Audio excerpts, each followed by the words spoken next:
hello hi नमस्कार आपण मानक तो देसी माछ खाया बहुत इच्छा होथो एवं देसी माछ मिलले आपण बहुत आग्रह सहित खाऊे से भाव में आम घर को आज आसी देसी पोहला माछ से पोहला माछ को मुझे देखी बहुत खुशी होती प्रथम काटी देती एवं ताको लुण हल्दी पानी रे गोले रखी किसी समय एवं तापर भाजी देती भाजिला परे ताको रखी देती एवं मसला करके ताको मसला के भाव कषी देती मसला जितेबाला देखिली मसला ये भाव कषिकी तेल आउ मसला अलग हो जाऊे पानी देती आपण जो भाव देखिए पानी देवे देखिकी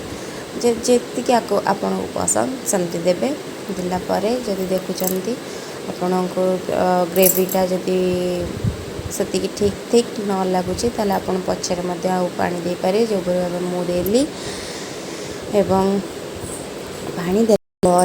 तरकारी जितेबाला पानी फुटी आसब से कौन करेंगे कि